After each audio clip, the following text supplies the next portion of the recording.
Bienvenue sur notre série Discussion avec nos experts. Dans cette série, D-Paradise échange avec des grands noms de la psychologie autour de problématiques pouvant affecter le bien-être et le développement des jeunes. Avec leur expertise, ils nous éclairent sur ces phénomènes et nous donnent leurs précieuses analyses pour mieux comprendre et gérer ces difficultés. Pour ce 3e épisode, nous avons l'honneur de recevoir Joseph Agostini, psychanalyste et auteur de nombreux essais, romans et pièces de théâtre, pour échanger autour des thèmes du suivi psychologique, de la peur et de l'art. Joseph Agostini, psychanalyste expert, défait les clichés existants sur le suivi psychologique et nous explique en quoi et comment il peut être profondément bénéfique. La peur étant souvent la source de nos souffrances, il nous détaille d'où elle provient et nous explique de quoi elle est réellement faite. Étant également artiste, il nous parle de l'humour, de l'art et de l'importance de l'expression artistique pour soulager ce qu'il y a à l'intérieur de nous. On vous écoute, Monsieur Agostini. Beaucoup de jeunes peuvent penser qu'entreprendre un suivi psychologique, c'est être faible et ne pas être assez fort, résistant, intelligent pour gérer ses difficultés seul. Que pouvez-vous dire là-dessus ?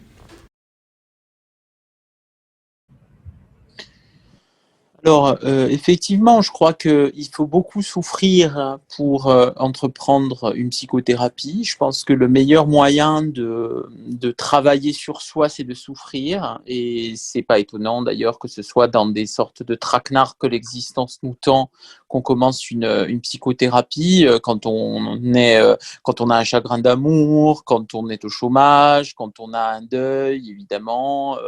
Parce que c'est dans ces moments-là où je crois on est le plus accessible à notre vie inconsciente, on l'écoute davantage, on s'écoute davantage, on a peut-être moins d'inhibition, moins d'angoisse à dire je suis fou, parce que c'est quand même ça qui arrête la plupart à la porte du psychologue, hein, c'est la peur d'être fou, la peur d'être malade.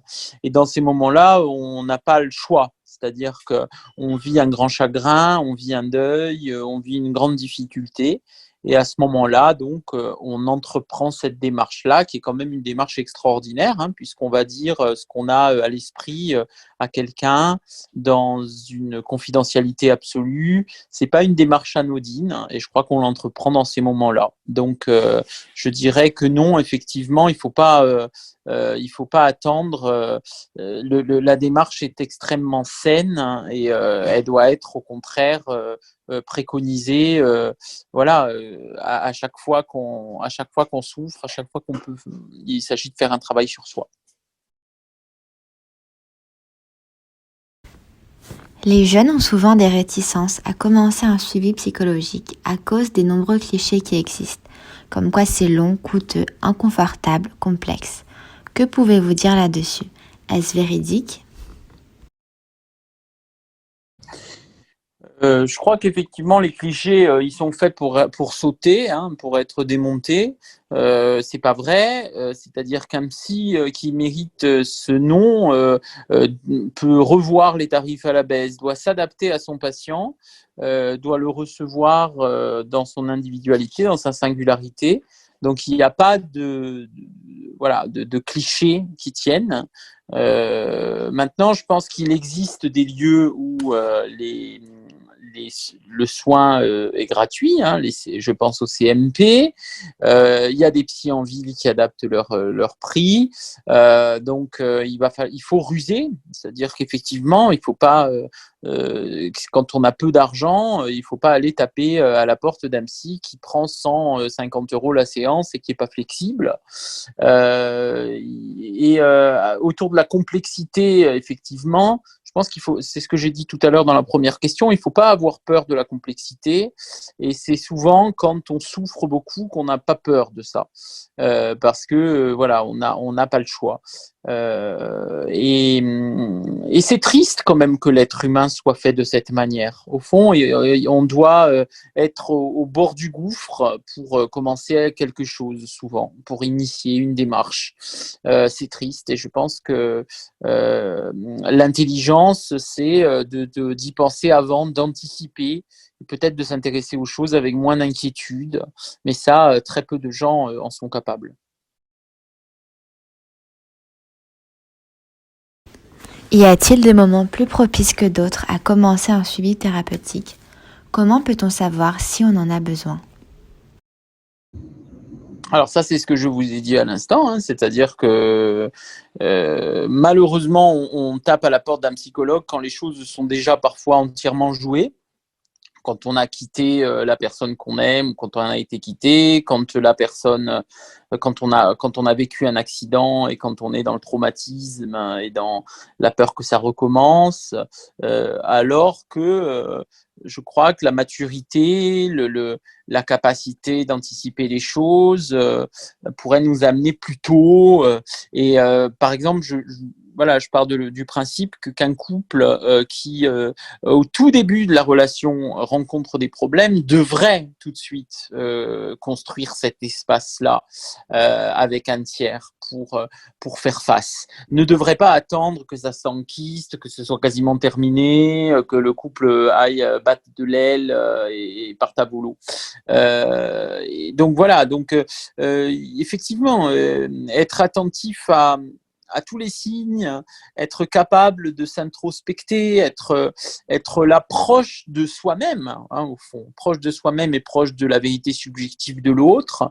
Je crois que ça, c'est un atout formidable dans la vie parce que, au fond, si on attend que l'autre s'en aille, si on attend que le réel nous joue des tours et qu'il nous arrive quelque chose, qu'on perde un bras, une jambe ou un œil pour commencer à dire ah qu'est-ce que la vie était bien quand j'avais une jambe, un bras et un œil, euh, ben, je pense qu'effectivement c'est dommage parce qu'au final on est incapable de prendre la vie comme elle est et de travailler avec ce qu'elle est. On a besoin d'être faillible, on a besoin d'être amputé de quelque chose pour éprouver le manque. Donc il faut, je crois, dépasser ça. Et effectivement, moi, mon avis, c'est que les meilleurs sont ceux qui n'attendent pas et ceux qui sont capables de progresser, voilà, de créer cet espace-là avant que avant que le ciel leur tombe sur la tête. Voilà. Est-ce qu'on peut également aller voir un psychologue lorsque l'on va bien, que l'on a par exemple juste envie de mieux se comprendre? Oui, je crois, mais vous savez, la psychanalyse, parce que moi je suis psychologue psychanalyste, c'est toujours une forme de tragique de la vie. Je pense que la vie est tragique parce que déjà on ne sait pas où on est dans le cosmos, hein, ça, c'est déjà un premier temps. On est mortel, tout est très insécure dans la vie parce que bah, du jour au lendemain on peut changer, on peut perdre quelqu'un, on peut perdre quelque chose et voilà, on est dans une sorte de précarité permanente. Donc moi, le bonheur, l'aptitude comme ça à être heureux, comme vous dites, être bien, voilà, j'y crois pas tellement. C'est-à-dire qu'on est tous à la même enseigne quelque part. On est tous perdus, déjà perdus dans le cosmos et perdus en soi-même parce que c'est quand même, on est un peu étranger à nous-mêmes. On est étranger à notre langage, on est étranger à notre identité. On fait comme si quand on dit je, mais au fond, c'est le poète qui l'a dit, je est un autre. Voilà, c'est quand même une imposture aussi, hein, déjà.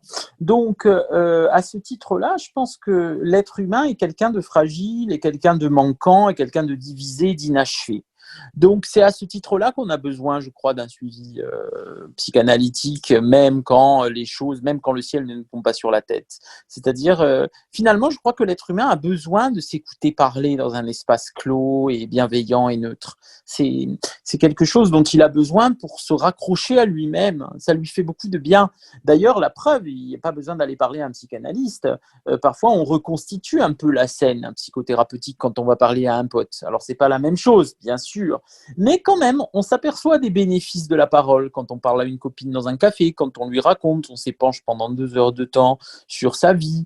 Quand il y a quelque chose qui se passe, on sort de là, on est soulagé. Pourquoi on est soulagé? Parce que quelque part, on s'est écouté, on a été écouté par l'autre. Ben, la psychanalyse, c'est pas plus sorcier que ça, sauf que on nous demande de dire ce qui nous vient à l'esprit, c'est-à-dire on peut dire beaucoup plus de choses qu'à une confidente, qu'à sa mère, voilà, parce que tout simplement l'autre est complètement neutre, dans une confidentialité absolue, et ça fait du bien.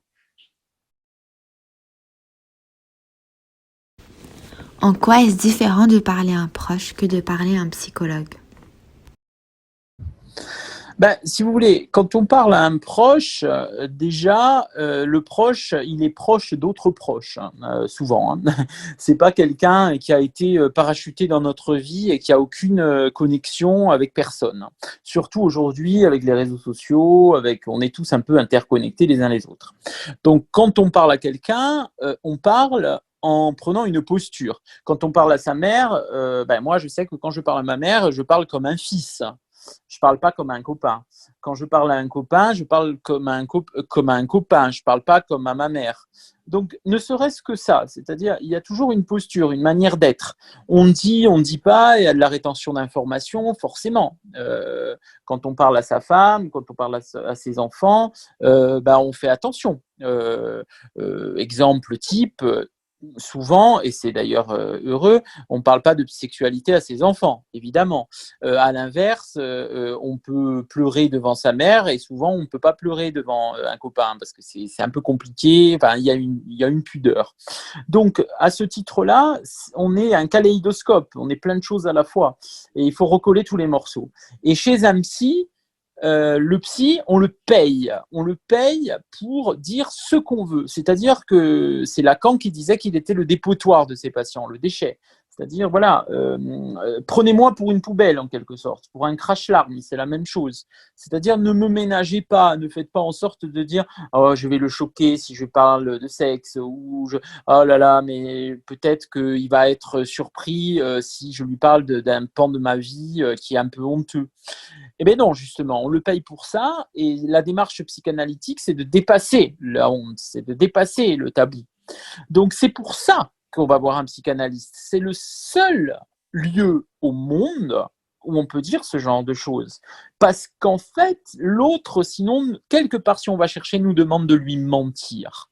Toujours dans les autres espaces, même notre plus proche ami voilà, mais il nous demande de lui mentir un peu tacitement dans la mesure où il ne peut pas tout entendre non plus. C'est pas nous-mêmes, quoi. À un moment donné, il y a une limite, il y a une barrière. Et puis de toute manière, c'est le mensonge social. Hein. On va pas, on veut un peu le séduire aussi, cet ami-là. C'est-à-dire, on veut qu'il reste notre ami. Donc, par ce fait-là, quelque part, le mensonge est institué.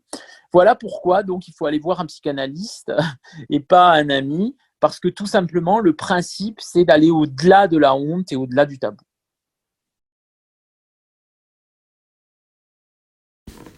La peur est souvent à l'origine de nos conflits psychiques. Peur de mourir, peur d'échouer, peur de ne pas être assez bien, peur d'être jugé. Comment qualifierez-vous la peur ? Et la peur est-elle la source principale de nos souffrances ? Je dirais que derrière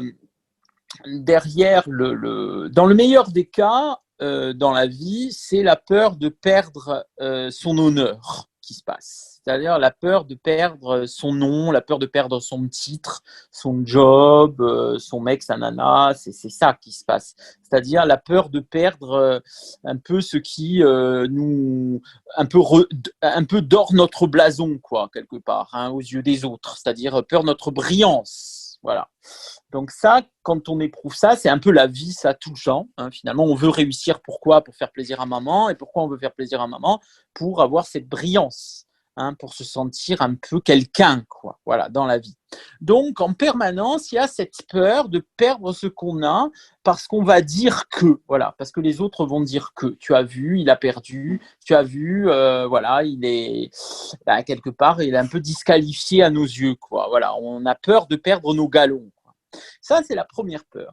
Et puis, vous avez raison, derrière cette peur, il en existe encore une plus grande, et peut-être que la première peur vient faire écran, en fait, à la peur la plus grande. On pense à ça pour ne pas penser à autre chose.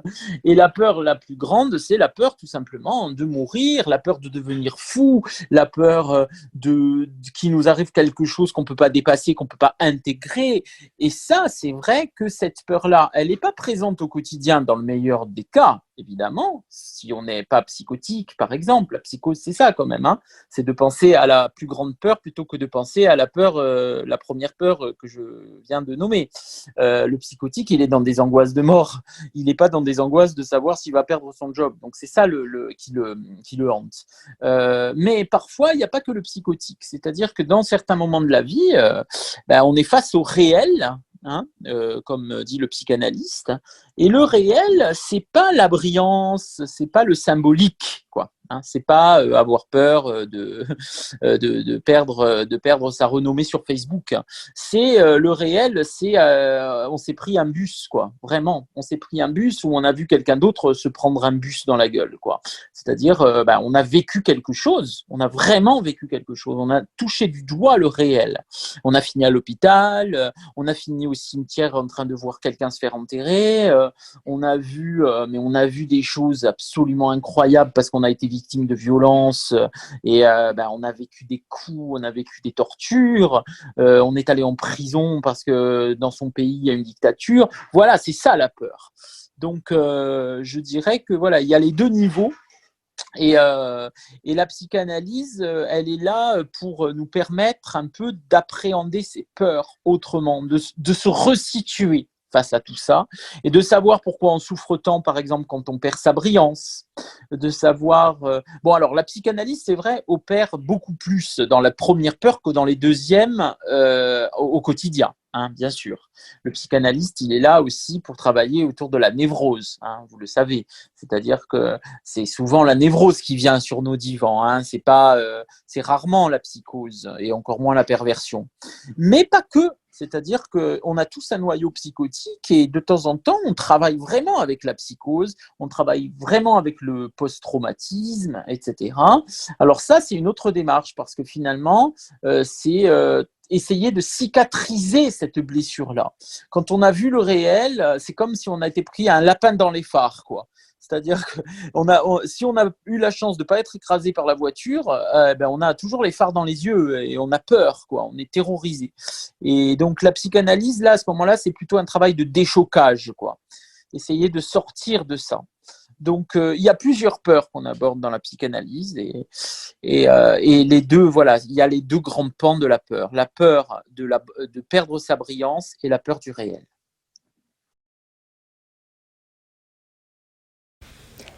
Pensez-vous qu'on se rajoute souvent de la souffrance inutilement en paniquant ?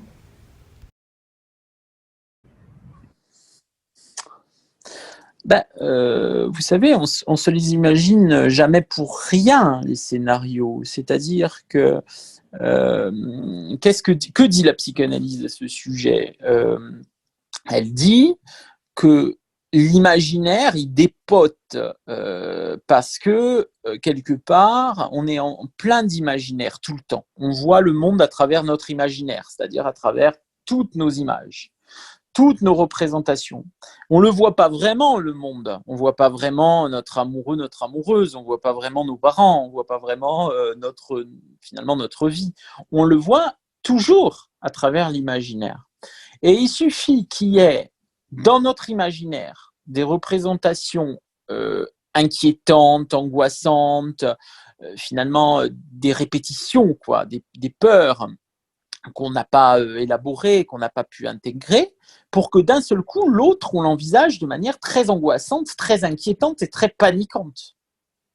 C'est pas l'autre dont il est question. Et ce qui fait, quelqu'un d'autre aurait pu tout à fait penser autre chose.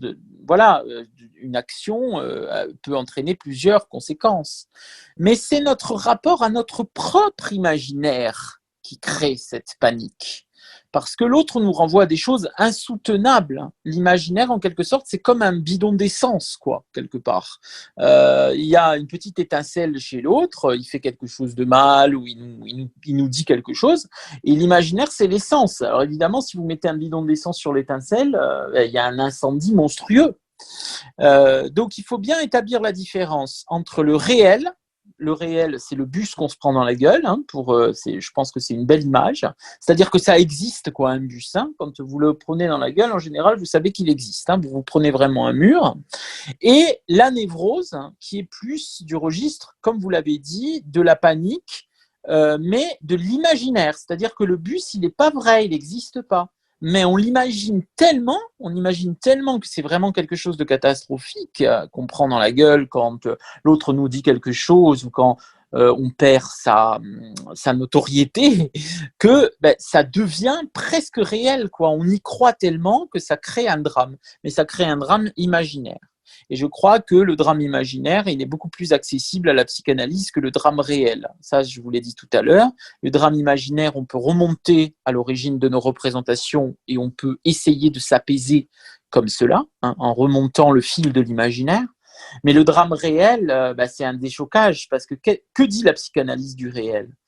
Elle dit que le réel, ben, on doit se le coltiner, et quand on se le coltine, malheureusement, ben, on y est, quoi. On est dedans, hein. Donc, finalement, il faut mettre des mots pour retisser un imaginaire, quoi, pour essayer de rêver, de fantasmer comme avant. Et c'est un travail de longue haleine.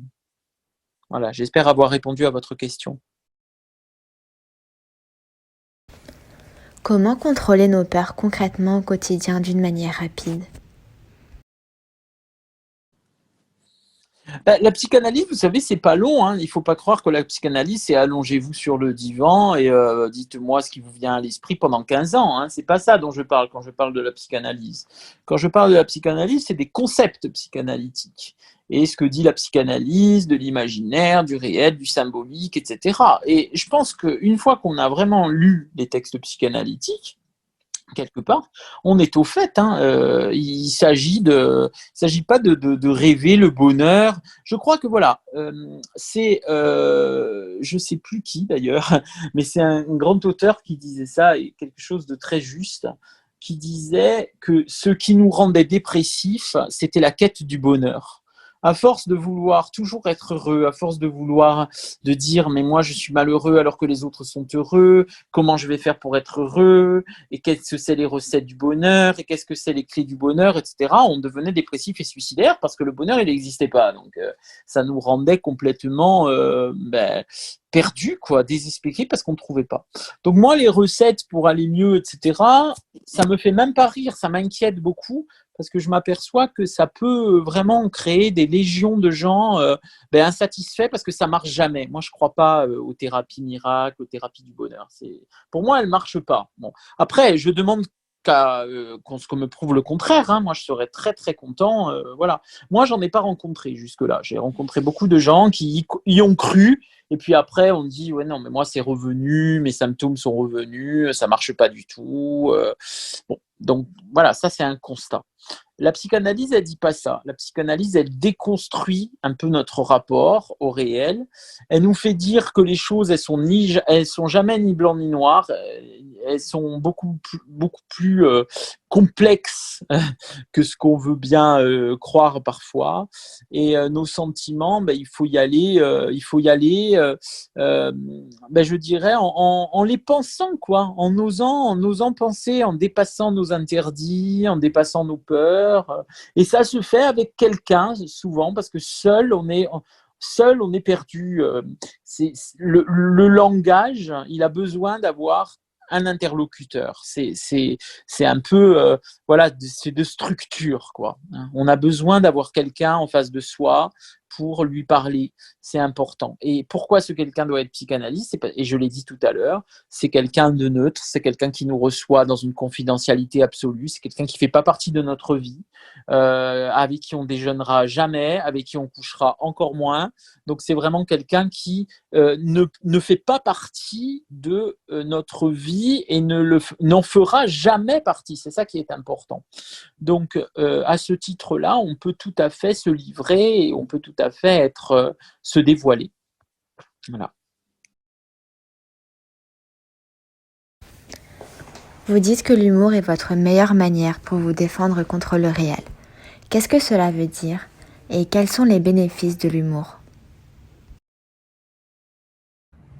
Alors, moi, la psychanalyse ne m'a pas amené à faire des séminaires de 5 heures sur l'angoisse de Jacques Lacan et sur la virgule. C'est dommage. Moi, je suis encore assez jeune, j'espère. Hein, j'ai 42 ans. Peut-être que quand j'aurai 50 ans, je prendrai plaisir à parler de l'angoisse, de la pulsion, etc., devant 300 étudiants prennent des notes. Mais en fait, jusque-là, ça m'emmerde terriblement. Et je préfère écrire des pièces de théâtre, je préfère faire des spectacles, je préfère écrire des bouquins sur des artistes populaires qui ont peut-être davantage parlé de psychanalyse que certains psychanalystes un peu coincés.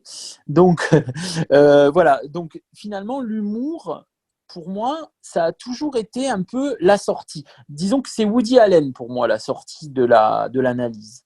C'est Woody Allen et c'est pas, je sais pas moi, un psychanalyste, bon, on va pas citer de nom, mais un psychanalyste, on va dire, universitaire, sérieux. Pour moi, c'est pas ça la sortie d'analyse. Pour moi, c'est Woody Allen, c'est l'humour noir, c'est ce pessimisme un peu, on va dire, assumé. Voilà. Bon, après, c'est ma marque de fabrique. Je ne dis pas que tout le monde doit être comme ça, hein.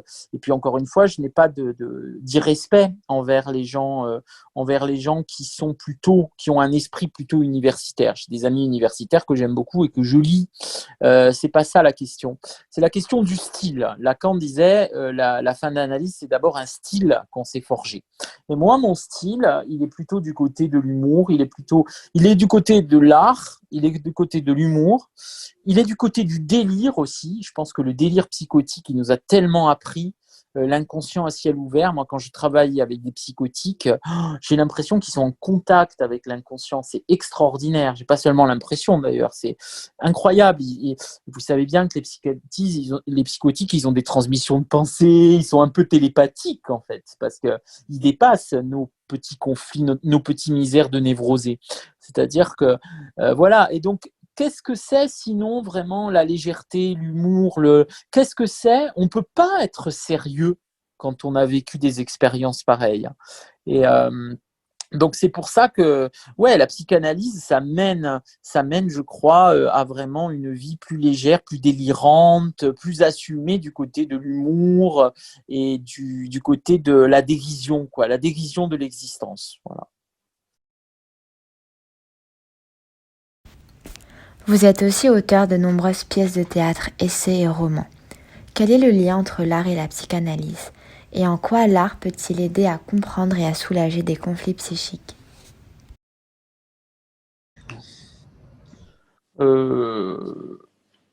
Écoutez, moi je pense que dans le meilleur des cas, la psychanalyse mène à notre être artiste, quoi. Quand on a fait une psychanalyse, souvent on a envisagé le caractère inachevé, incomplet de la vie, le manque, et on se rend compte que l'amour, il est jamais comblant, que les histoires d'amour, ben voilà, l'amour c'est juste la cerise sur le gâteau dans la vie, et que l'autre, il n'y est pas pour grand chose de notre bonheur au fond et dans notre malheur, que c'est nous qui le construisons. On se rend compte que les enfants, quelque part, bah, c'est quoi des enfants, quoi, au fond. À un moment donné, il faut les lâcher, dans le meilleur des cas. Quand ils vont bien, ils nous lâchent, ils nous disent merde. Quand ils vont pas bien, justement, ils nous lâchent jamais. C'est bien là le problème. Que finalement, tout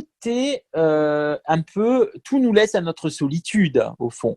Et l'amour et les enfants et tous les mirages qu'on s'est construits. Et nos parents, n'en parlons pas. À un moment donné, aussi, il faut leur pardonner à nos parents, parce qu'on arrive avec des tas de représailles, on analyse des tas de reproches, et mes parents ci, mes parents là, etc. Ben, à un moment donné, il faut les lâcher aussi, hein, quand même.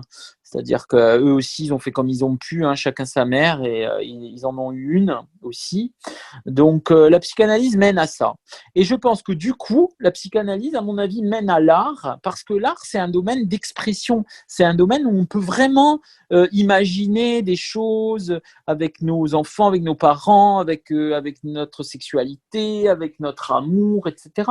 On peut imaginer plein de choses. Et l'art, quelque part, c'est la liberté totale. Tandis que l'autre, c'est pas la liberté totale, hein. Si vous commencez à dire à l'autre que vous voulez faire des choses avec lui, etc., vous appelez votre enfant en disant mais tu sais, j'ai bien réfléchi, il faut qu'on fasse un tour du monde parce que je t'aime, etc. Ouais, non, il va dire papa, t'es bien gentil, mais quelque part la vie c'est pas ça, quoi. Calme-toi, moi j'ai d'autres choses à faire et tu es pas le centre du monde. Pareil, si vous appelez, enfin bon, bref, la vie, elle est quand même toujours un peu étriqué, quoi, quelque part. Tandis que l'art, il n'est pas étriqué. On peut écrire, on peut peindre, on peut sculpter des choses et on peut vraiment se sentir complètement libre. Donc, du coup, je dirais que la psychanalyse mène à l'art pour ça. Parce que quelque part, la psychanalyse, elle dit nous sommes finalement prisonniers du réel, mais nous ne sommes pas prisonniers de l'imaginaire. Nous ne sommes pas prisonniers de la sublimation, de la poésie, de la beauté, de la voilà. L'art est un excellent transformateur.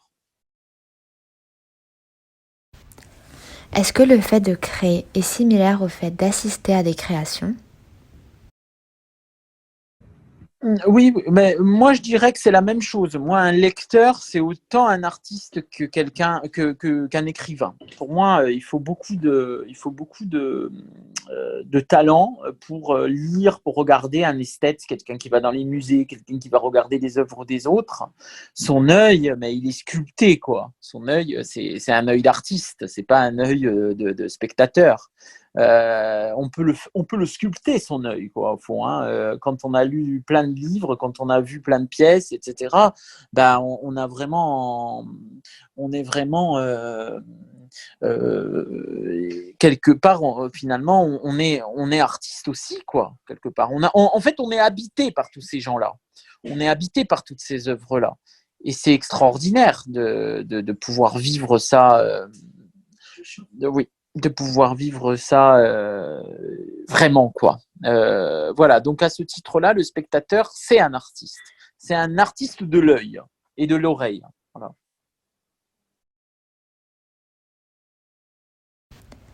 Est-ce que vous auriez des conseils pour trouver sa propre manière d'expression? Ben, ça se trouve en psychanalyse, hein. C'est-à-dire qu'à un moment donné, on peut aborder cette question-là. Moi, j'ai des patients qui me disent je ne me suis pas trouvé, je m'intéresse à rien, c'est nul, la vie, ben, j'y arrive pas, etc. Et puis à un moment donné, dans l'analyse, ils vont toucher quelque chose. C'est extraordinaire. Ça, c'est le transfert, hein, vraiment. Hein. Je pense que c'est le transfert. Alors, je ne sais pas si c'est parce que je suis artiste moi-même, je n'aurais pas cette prétention. Mais quand même, il y a de la relation transférentielle. C'est-à-dire, sans doute, comme ils voient que je sors des bouquins, comme ils voient que je fais des pièces et tout, je pense qu'ils se disent peut-être à un moment donné, c'est inconscient, hein, mais ils se disent, moi j'ai des patients qui viennent, par exemple, de temps en temps, ils viennent me dire, attendez un tout petit instant, hein. Tu peux fermer la porte, s'il te plaît, merci. Ils viennent me dire, par exemple, je sais pas, moi, je comprends pas, Monsieur Agostini, j'en ai marre. Ils me le disent sincèrement.